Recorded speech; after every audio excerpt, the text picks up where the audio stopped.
Season 3 of The Last Resort, Episode 2. Episode 1 was rather interesting, but this episode, some very interesting talking points. So we're going to start off with Russ and Poala. Now, you see, after reading your comments last week, folks, and letting me know about how their dynamic has always been regarding the fact that Poala's always been the villain in the relationship for the most part, it is quite interesting because what she says here is the opposite. What she says here is gonna put you in a position where you're thinking, is she telling the truth or is she lying? But I will say this though, she did say that off camera, Russ is a complete different guy and he can just be as bad as her when it comes to being manipulative. For example, let's dive into this bit. I don't know, I feel like I'm done trying. He always threatened me. Like he told to my son, like, oh, mommy's breaking up the family. Like he told, yeah. Now that is a very cruel thing to do.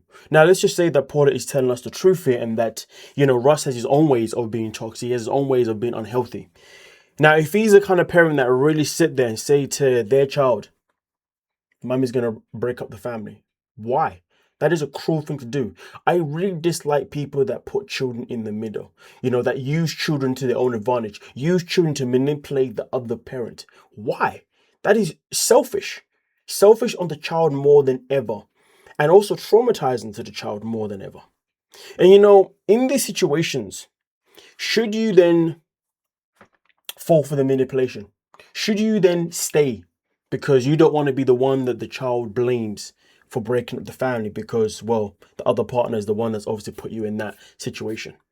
To be honest with you, you shouldn't stay. You should still leave. In fact, in that situation, if the child comes up to you and says, hey, daddy says, mommy says you're going to ruin the family. To be fair with you, the best thing that I think, or at least I could advise for you to do would be to say to the child, no. Mommy is not breaking up the family, okay? But mommy does need to speak to daddy. Simple as that. And then after that, you then speak to the man and you say to them, listen, I know what you try to do, but I don't like that. And this is why I'm not happy. And this is why more than ever I have to leave because you've proven my point. You're using our child against me. So in that situation, that's when you then have that conversation privately and you leave. Okay. Now, of course, obviously, you would then need to have another conversation with your child, obviously, once you've obviously pulled the plug. And in that conversation, again, you repeat yourself and you let the child know again, reassure them that, hey, just so you know, mommy is not breaking up the family. Mommy just had to leave daddy because mommy just wasn't happy anymore. Mommy needed to leave so mommy could find her happiness. So something that just doesn't involve you bashing the other parent. That's the main thing. Because if you end up bashing the other parent to the child, it then makes the other parent look like as if they were right this whole time about the fact that you're now ruining the family when you're not. You're just trying to do what's best for you. So it's just a matter of choosing your words very wisely. But in no shape or form do you bash the other parent. Because therefore, in long term, the child may not understand straight away depending on the age of the child. But long term, the child will understand someday and be like, you know what? I now know why said parent made this choice. Okay. So if this is true and she's saying that this is what he's been saying, that is absolutely disgusting behavior. Feeling sad, depressed, feeling that I'm letting my best years go by and for someone that is not even trying.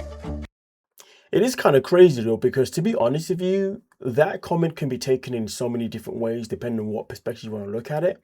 But I will say this, when anybody gets to a point in their relationship where they feel like they're losing their best years to somebody that that isn't reciprocating anything, that is definitely your sign to say, I now need to leave. Sometimes, obviously, when you feel like this, you can address the conversation to that person, but it's clear these two have been long enough to have these conversations, which means that's far gone. So obviously, when you feel this way, you should definitely address it to begin with if you do want to still be with this person. But once you've addressed it, I would say, just to be generous, once you've addressed it twice, you shouldn't have to address it twice, to be honest with you, but once you've addressed it twice, there is no third time. At that point, you then leave that person if you've addressed yourself twice and nothing has developed, everything has stayed the same, okay? Because, you see, if somebody doesn't listen to you the first time, okay, cool. Maybe they just take time to register certain things. Maybe it takes time for them to actually put things in play for whatever weird reason. But if you tell them the second time and now nothing's really come of it at all, or maybe they change it for like a week, Trust me when I tell you, telling them the third time is pointless, because when you ever tell someone the third time, it means that they now know that you're not being serious. They now know that your boundaries aren't that strong. They know that your backbone isn't that strong, but they know that clearly you're still gonna keep giving them a chance time and time and time again. That's why really and truly 2 times is more than enough. Third time, I'm telling you now, bounce. And even when you bounce the third time, if that person then finally decides to switch up and actually do what they need to do, I mean, maybe you can let them back in your life again at some point if you feel like they've proven themselves, but do not let them prove themselves while you're still active with them. Make sure you bounce. But that's just my humble opinion, because honestly, to be in a position where you feel like you're losing your best years to somebody that isn't reciprocating what you've obviously told them and you've expressed to them, don't waste your time, because you will continue to waste more years. But either way, though, like I said before, when it comes to Poala and Russ, one thing that I have learned from you guys, that what we see from these two isn't necessarily what it seems, in terms of the fact that people have always said that Poala has been the legit villain in their relationship. Meanwhile, she's given us a whole different perspective. But with that being said, we're now going to move on to another one. And this one here is all about Jenny and Sumit. Oh, Sumit, shall I say? Is it Sumit? I think people still tell him. I think some people tell him his name's actually Sumit, not Summit. But hey, let's continue. Let me know, is it number 1 Summit or number 2 Sumit? That's problem number 2. Problem number 3, I'd say he hides things. Like when you went and invested $50,000 without telling me. Sumit, why are you? That is insane. Investing 50k without telling your partner is insane. I personally don't believe that there's a reason out there that is good enough to not tell your partner that you invested 50k. But let's find out what his reasons are. So afraid to tell Jenny the truth? It's anger issue. She get mad, and one time, like trying to punch me in the public. That is not true. We do have a big age gap, and that's what's causing the problem. So, first and foremost, we've got the 50k, and secondly, he says the reason why he's afraid to tell her things is because of anger issues, because she has apparently tried to punch him in public. And it's interesting because he said that she tried to punch him in public. So she hasn't tried to punch you behind closed doors. Let's just clarify, because that is even more key. But see, Jenny's response to that statement was that, no, I pretended to go punch him. So maybe it was a situation where he did something and she was like, ugh. And maybe he thought she was going to punch him and really she didn't. Because the matter of the fact is, why would somebody that is physically aggressive punch you in public but not actually punch you in private? So the fact that you never said anything about her trying to hurt him in private tells me that clearly this woman has never really tried to hurt him. Do you see what I'm saying? And therefore, Sam is now making a situation that is not that big into something even bigger, because he wants to deflect from the fact that he spent 50k without telling his wife. So therefore, we now start focusing more on the fact that he's accusing her of a domestic or an attempt of domestic, rather than us focus on the 50k stuff in particular. Is that a sign of somebody that actually truly loves the person that he's with? Like, wow. All I'm saying is, I'm not saying that there has not been no physicality from Jenny towards him or a threat towards him per se, but I'm just saying that why would she do it in public and not behind closed doors? That is the point that I'm thinking about. And the fact that he was under the pressure of the 50k, it only makes sense for him to deflect with something else, something that's going to be a bit more of a stronger story. And what would that be?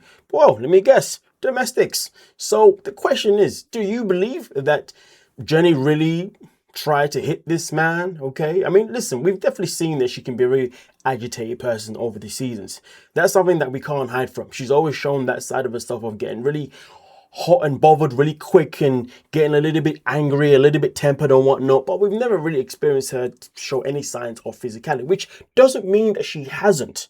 But based on what he is saying, somebody please explain to me, why would she try and harm him in public but not privately? Do you see what I'm saying? So do you think it's a deflection from the fact that he has spent, well, that he got this 50k without telling her? Please do let me know your thoughts. But also, Jenny does go on and talk about that their problems that they're having in their relationship now overall are now starting to begin more because of the age gap, because she's at a certain stage in her life mentally with certain things, meanwhile he's at another stage of his life mentally with certain things because of the 20-year age gap, I believe it is. And to be fair, that was always the inevitable for the most part, because Summit has never really shown signs of somebody that is that mature. So of course his relationship with Jenny was always going to catch up in terms of life experiences. Let me not even say maturity, just with life experiences. And also they are from two different parts of the world, so therefore that's always going to play a massive factor in life experiences, isn't it? But to be honest with you, I just want to know your thoughts, so please do let me know. But now we're going to move on to the next one. Now, this one here is about Sarper and Shekinah. Now, I said this last week and I said it again. Now, I've said this many times before that for me, do you know what I just realized? I'm wearing a top that's literally the same as what Sarper's wearing in this scene. Now I want to take off my top. God diddly damn. I didn't even do it on purpose. God diddly damn. But listen, I've been trying to tell you guys for a while that Sarper is somebody that does not respect women because the way he conducts himself when he's talking about women. Now, bear in mind, obviously, right now, the boys have come together, okay, to have drinks while the women are doing their own thing. Let's pay attention to, obviously, how Sarper and the boys word themselves. Rough on me. I always say she's my punishment in this life because I had a lot of, I did a lot of bad things in my past. Redemption. Imagine marrying somebody and then saying this person is your punishment in life. That is not a good way to talk about your marriage, is it now? But let's continue because there's more to it. The way Sarper talks about Shekinah, like, I don't know why they're together, joking. I don't know. I kind of get like a 60% of his jokes. Now, bear in mind, this is Patrick, who is a man who's also speaking about how Sarper is talking about his own marriage, right? This is a union, guys. Got the He-Man woman haters club going on. Yes.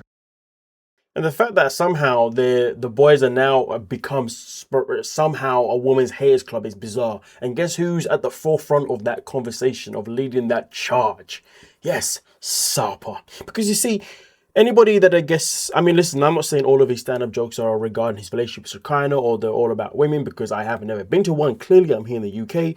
And even if I was in the US, I probably still wouldn't go on anyway because his jokes aren't really for me personally. But one thing that I do know is from the clips that I've seen, every joke he makes is always at the expense of women. Which, listen, don't get me wrong. If you're a comedian, you're going to make jokes about anything and everything. That's one of the best things about being a comedian. It's free for all. You can make jokes about anything and not have to worry about people being offended. But at the same time, though, in today's society, some comedians do feel restriction what they can and cannot say because, you know, cancel culture and all that kind of stuff. Either way, though, he's not wrong to want to make jokes that he wants to make. But sometimes in life, you have to pay attention to the detail of why this said person always has to target a specific angle. Because not all comedians target the same angle every single time. Great ones have different type of stories to tell you all the time. Crowd control, you name it, they do it. But if somebody's always going for the same stick every single time, it tells you a lot about that person and how they see that thing that they keep joking about, shall we say. And behind every joke is always the truth. But let's continue though. We have to be together. I mean, we are in the middle of a freaking castle in United Kingdom. And I feel like William Wallace, you know? I mean, when Sarper speaks, you can literally tell like he controls everything. He wants to control everything. I think he wants someone that he can control, you know. Now, bear in mind, obviously, Patrick was the first one to obviously speak up against, obviously, Sarper's, you know, way of going about things. Now, obviously, we've got, funny enough, Patrick's, his current wife, but soon to be his divorced wife, his ex-wife anyway, obviously, Titus. And even she's speaking about, obviously, how Sarper wants to be. Now, I want you to remember something here. She mentions the fact that he's somebody that has to be in control. Now, one thing that we have seen over the time with Shekinah and Sarper is that most of the time when these two fall out, it's because she hasn't given him control. That is most of their fallouts, which isn't necessarily a bad thing, but there's a pattern. This is my point. There is a pattern. So bear that in mind. I mean, she needs to look at me and say, wow, he's a hot guy. I'm a lucky bitch.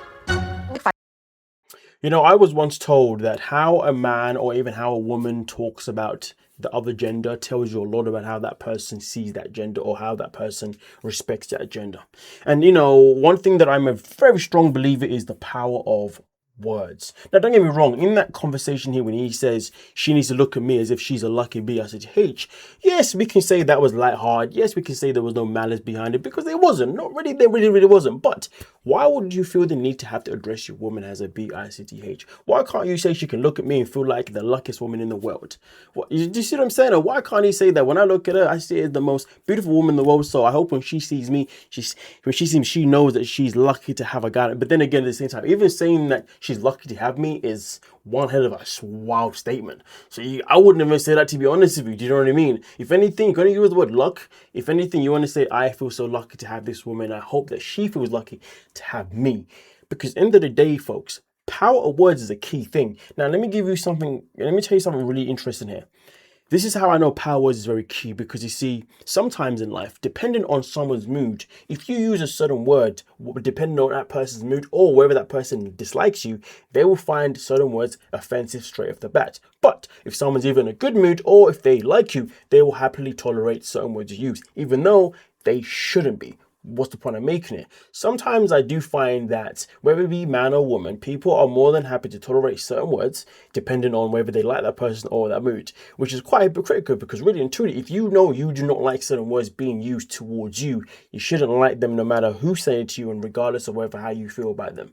So the fact is though, tell me now, ladies, how many of you actually like to be called a bitch or to be referred to one as that, no matter the context? Because if you're going to defend this man and say, oh, it was nothing, well, just so you know, you're going back, you're now going to be a hypocrite to your own word. Just saying, but let's continue though. Fight, Sarper gets defensive, and I have to be the one to eventually coax him out of the corner, and I hate myself for doing it, but I do it.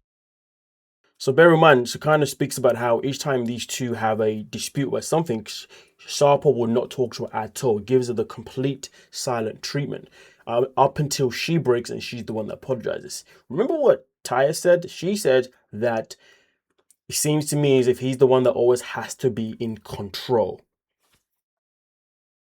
But anyways, apologizing, but he actually refuses to talk to me. Others will be happy. I just want to be happy. I mean, life is freaking short. I don't want to be unhappy, you know? That's what I want. There was a real tension. Now let's clarify when it comes to being happy. What does it mean? When he says he just wants to be happy, what he's saying, he just needs her to be submissive. But the crazy thing about Shekinah and Sarper is that they both got together knowing that both of their personalities were never going to work. Yes, she wants to have a man that's going to come in and is going to step in and is going to have a leadership role, okay? Have that alpha type of S to it, yes. But at the same time, though, the man also has to show her a certain level of respect. Unfortunately, she picked a guy that wants to be this alpha controlling person, but doesn't know how to show respect. How do we know this? Because of his choice of words. Last week, he sat there and he said, well, as a man, if I'm upset, I just say what I'm going to say. What? Remember, he insults her all the time whenever he doesn't get his own way. This is what he does. How can anybody watch this man and say, oh, you know what, Sarper's actually growing on me, you know what, Sarper's actually quite funny, you know, like he's not that bad of a guy. Hold on a minute, are you not seeing what I'm seeing? But he feels the need to always be verbally insultive all the time when he doesn't get his own way. Okay, end of the day, but to be honest with you, even if Sarper was to find a submissive woman who's not like Shekinah, that relationship still wouldn't work, because that one will be doomed, because the way he goes about things when it comes to being a leader, the man in the house, he doesn't necessarily, so far, he hasn't shown it to be doing it in a very positive way. He seems to do it more in the toxic way. You see what I'm saying? Because again, if he doesn't get his own way, he will verbally insult you and also threaten you by telling you that he's going to go sleep with other women. There's nothing funny about that in any shape or form. That's why I don't understand why some people are saying this man has grown on me. I mean, sometimes people hate Shekinah so much that they just want to like Sarper, but really and truly, neither one of them are likable people. And if you ask me, Sarper's way much worse than Shekinah, purely because with Shekinah, you know what you're getting because she keeps it 100. With him, on the other hand, he just likes to play to the crowd as if he's this saint when he's not. An energy between them. I could feel she was still very much holding back to catch Sarper's eyes, let alone anyone else's eyes. I think she's got a lot going on within her at the moment. Now, even the therapist in particular sat there and said, you know what, I've noticed that when Shekinah is obviously around Sarper in this conversation, she barely even wants to speak, and also she has her head down to the floor half the time. Doesn't even want to look at him per se, because it's as if she's afraid to say anything. Now, who knows? Maybe Shekinah is doing that all as an act to manipulate people. Who knows? But one thing that I do know for sure is that Sarper is no bloody saint. But hey, everyone's going to have a whole different opinion, so please do let me know your thoughts in the comment section. Now we're going to move on to the next one here. I'm not sure which couple this one is because the thumbnail started off with these two, but we'll get there now. This friend came to me and he said that in one of those girls' nights when we were living together, she was drinking a lot as she ended up kissing another guy. It happened. We're back here again with these two when it comes to infidelity. Come on. Every single day in so many ways. Why? Why then would I go and throw it all away to make out with a guy at a bar? Because drinking removes logic. That's why. I mean, listen, despite the fact that drinking can remove logic, not every single person that has a drink then becomes unfaithful. There are many people out there that have a drink and can still keep their bearings. They can still be as faithful as they would be. So I wouldn't use drink as a reason to why Cara would have allegedly potentially cheated on G. If she was going to do so, it's just, listen, if people cheat, they cheat because they want to. That's just the grand scheme of it. Whether they're sober or not, people will cheat. If people want to be loyal, whether they're sober or not, they'll be loyal. That's the grand scheme of it. But let's dive into it. Like, you're drunk, you're not logical anymore. He's over here sending bitches Venmo on Valentine's Day saying, can't wait to see you, smiley face. Here's $150. For you to get So that was quite interesting to hear that, obviously, you know, he's also been sending money to other people. This is when we're separated, but when we separated, there were not clear parameters. You know, when people say there was no clear, that's not relevant. But him sending the Vimo to somebody is relevant for something later on within this video. But it's not relevant as in, well, what the hell he said. Or whatever she just said. Yeah, whatever, yeah. To make this really clear, have you both had sexual relations with other people during your separation? During your separation? I have. You have. Okay, so we now know that when these two, whilst obviously these two are being separated, they've obviously gone off and had fun elsewhere, which there's nothing wrong with it, because if you know that you've now both separated, like, because you're on the journey of not being together anymore, well, then obviously you're able to do whatever that you want to do. Of course, if you separate, but it's literally just simply a break and you've had that conversation of what it is, then fair enough, you don't go and do that. But clearly for them, they had an ability to go and enjoy themselves. So really and truly, right now, there's nothing wrong with this, but let's continue. Yes. Yes, ma'am. Do you still love Cara? She's the mother of my kid. I will never stop feeling love. Are you in love with her? I have no idea. Now, at the same time, Cara was asked, Cara? I say Cara, but they say Cara. I wonder why. Anyway, more of the story is, they both were asked the same question, and both of them said, I don't know. But both said they're willing to see if they can explore that and to see if they can reignite where the love was once upon a time. We want to actually be clear with each other. Yeah. I used to with them, but so only one time? Twice. How many times did you have sex? 2 times. Such a wild conversation, to be honest with you. Listen, you both stepped out on your relationship when you was both separated. I don't think this conversation is very necessary, to be honest with you. Hell, I tell you this now. I mean, first and foremost, I don't really believe in breaks, for starters. If we're going to break up, we break up. Simple as that, okay? Now, obviously, this separation thing here, again, if we're going to separate, we're separated. Like, after that, divorce is coming no matter what. Because if we've had to get to a point where we've had to separate, tells me our relationship is done. That's just how I function, okay? I've never, ever been in a on and off type break type nonsense in my life.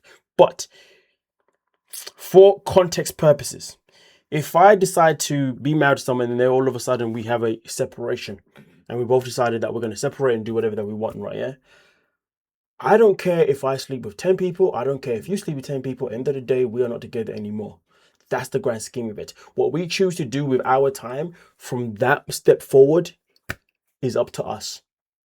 Simple as that. I cannot judge you for doing what you want to do when I chose to separate from you. You cannot judge me for doing what I want to do when you separate from me as well. It doesn't matter who initiated separation.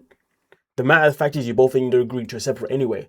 So therefore, skedaddle. Now, of course, if we've had a conversation to say that we are only separating so we can figure things out, but we are not going to explore other people, fair enough. You've set a boundary, you've set a rule, then you respect it. But that isn't the case. So why is it relevant for this conversation to even happen?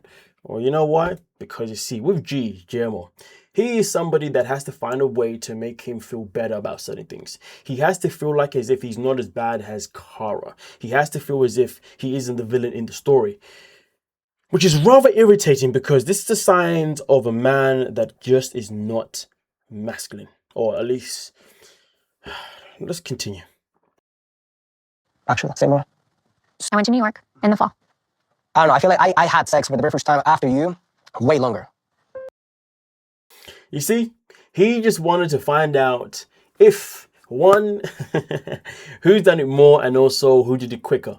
So what you trying to clarify? Now, don't get me wrong, I get it. Some people want to know how quick you moved on, because some people want to know, you know, like for them, it's like if you moved on that quickly, then it tells them everything they need to know based on whatever they've been overthinking about. Rather than asking you a direct question about, are you over me? Were you over me before we broke up? Or just asking the question that you want to know, they ask other questions instead. So they can answer these questions that they have in their brain when they're overthinking. But the problem is, though, the questions that you're overthinking can only be answered by asking direct questions. They will not be answered if you ask questions that's beating around the bush. Why is it relevant to you?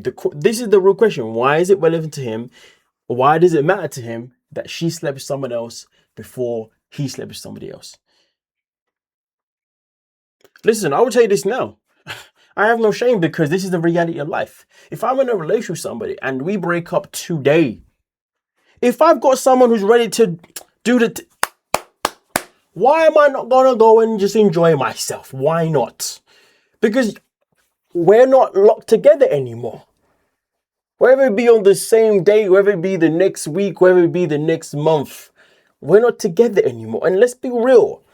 Sometimes for some people, they feel the need to go and explore someone else the same day if they can, because they think it's going to be the perfect distraction for them. Or for some people, actually do it for a reason that some people will agree with, and some people may be like, hey, I don't need to do that to know this. But some people even do it because in their mind, they're like, well, if I go sleep with someone else, or go on a date with somebody else, or go and kiss somebody else, or whatever, if I don't feel right by doing that with that person, at least it tells me that I still want to be with that person. Some people do that to find validation in something else, which again, it's a wild thing, you know what I mean? But at the end of the day, people will do what they've got to do, you know what I mean? But the bottom line is this.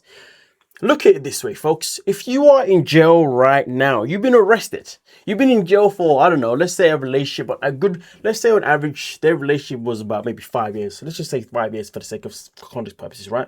Let's say you've been arrested for 5 years, okay? You get released today. Are you going to wait a couple of days before you go and enjoy your life of freedom? No, you're going to try and enjoy your life of freedom the day that you're released. So at the end of the day, and I'm not saying a relationship, to be fair, some relationship can be like being in prison. Let's just call it what it is, right? But I'm just saying that once the chain's off, do what you want. If the other person wants to be hot and bothered about the fact that you moved on too quickly, that you've slept with someone else too quickly, that you've gone on a date too quickly, let them be bothered. That is entirely up to them. That is entirely their choice. But like I said before, with this man here, he's just trying to nitpick because he wants to show us, the public, that he's the good guy in their relationship and she's the bad girl in their relationship. Which, listen, it may be true. Maybe he's the good guy and maybe she is the bad girl. But I'm not going to judge her. I'm not going to judge her more just because she slept with someone quicker than you did. She's entitled to. But, let's say, for example, she slept with somebody that you suspected her of. Different conversation. Different conversation in the fact that it gives you clarity that you knew that you was right to be suspicious of that person. But it doesn't give you permission to still be annoyed or pissed. In fact, it should give you more clarity to say, you know what, I made the right choice by finally leaving her. Now I can go and do my own thing. Do you see what I'm saying? Because the worst thing that you can do is allow someone else's actions to weaken you. Weaken you. But let's dive into it, folks. Let's dive into it. We both did. Way longer. We both did the same thing. Mine was just slightly sooner than yours. Slightly. No, it was like 5 months I feel of like you just difference. constantly want to villainize me and make me like the bad person. Feel proud when you look at her and think that's the mother of my child. Whoa, before we get to that one, but that's the grand scheme of it. He just wants to villainize just to make himself feel good. That is a very, very weak move of a man that struggles to have a certain level of masculinity. Certain level. Depending on how you want to see that word. But either way, I know what I mean. Let's dive into this one. Person, feel proud when you look at her and think that's the mother of my child. No, I don't think that is something that I would like to talk. Elaborate my thing. You decided to start selling pictures and videos online. Now I'm thinking, uh-oh, single momhood is expensive. So guess what? My tits came out. Listen, I don't blame him in any shape or form for being upset that the mother of his child decided to go online and sell pictures of herself. I don't blame him in any shape or form. Now listen, don't get me wrong. Would I then sit there and say that I'm, what did you say again? My apologies. Let me track back on this one real quick. Let's get a quick little reminder. Sooner than yours. Slightly. No, it was like 5 months I feel of like you just difference. constantly want to villainize me and make me like the bad person. Feel proud when you look at her and think that's the mother of my child. No. That's it, yeah. Listen, I'm not gonna. Would I say that I'm disappointed that the mother of my child decided to go online and sell pictures of herself? Absolutely, I'll say I'm very disappointed. But would I then say that I'm disappointed that this is the mother of my child? Well, look at it this way. If she's a great mother to my child, well then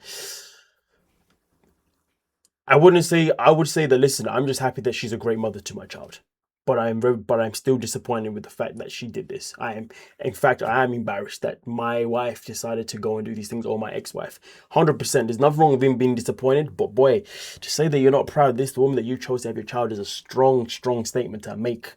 Like I said, you know what I mean? I feel like this is a choice of words here. For me, I'll just say that, listen, I'm not proud of what she has done, but I'm not going to diminish her parenting skilled. I'm not going to diminish how much she is a great mother. That's if she is a good mother, of course. If she's not, then it's a bit of a long story, do you know what I mean? So yeah, that one's a bit of a sticky one. But I don't know if there's a right or wrong in that one, to be fair, in terms of how somebody can feel.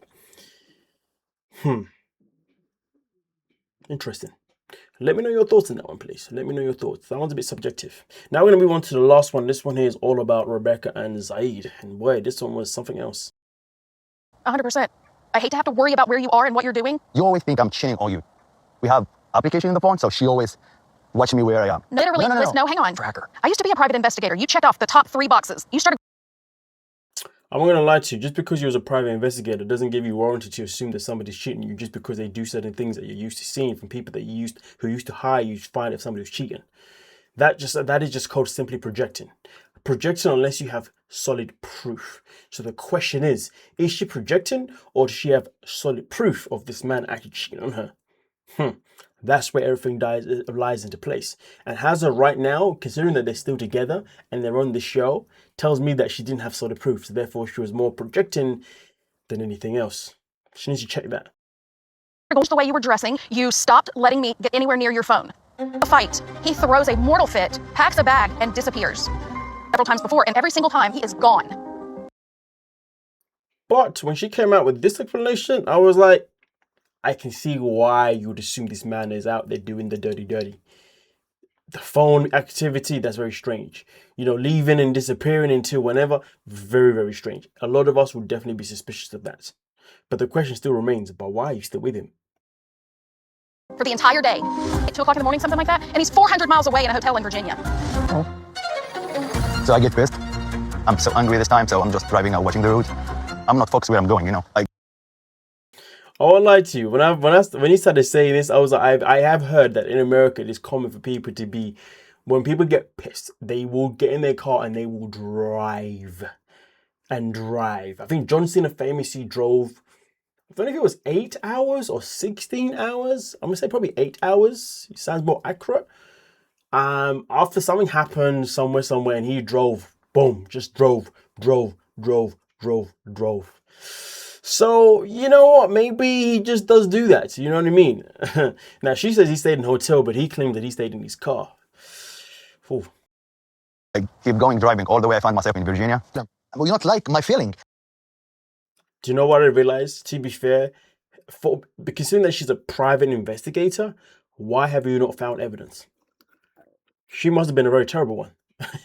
I'm just saying, as a private investigator, why have you not followed him and to see all these things? Now, don't get me wrong, there was a time before on 90 Day Diaries where she does see him encounter a blonde woman, but then she finds out that he wasn't doing anything with the woman, though. Yeah. So that's as far as it went.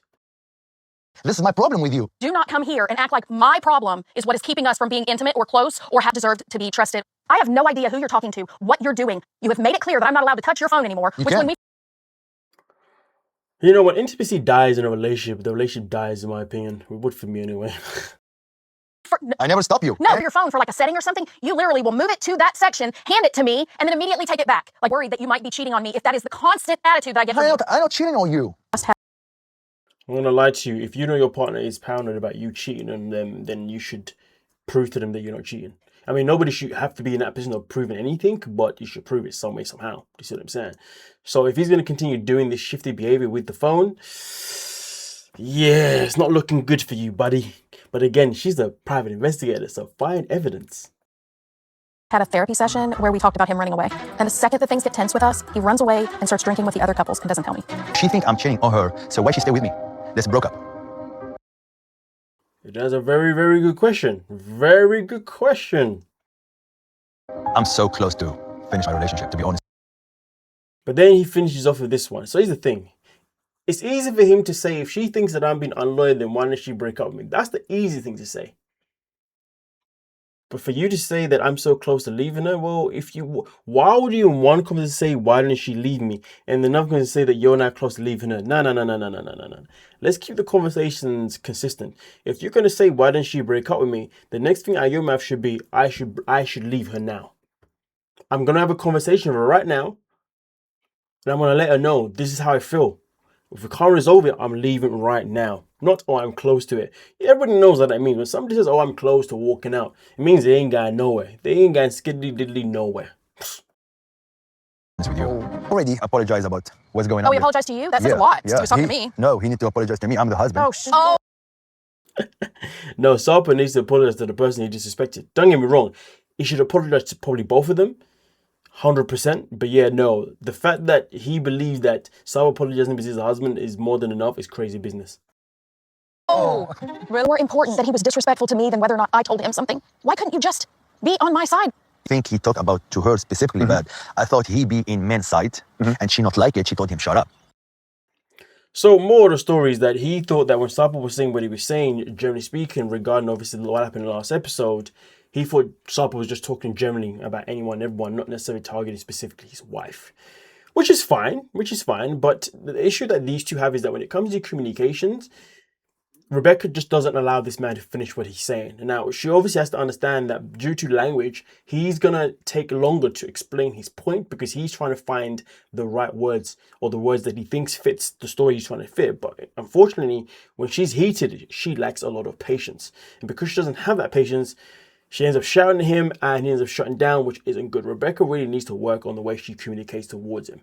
Okay, it's as simple as that. I do understand her frustrations with the situation, but at the same time, it's one thing to be frustrated, but it's a whole other thing to allow the other person to explain themselves, so therefore you can fully understand what's going on.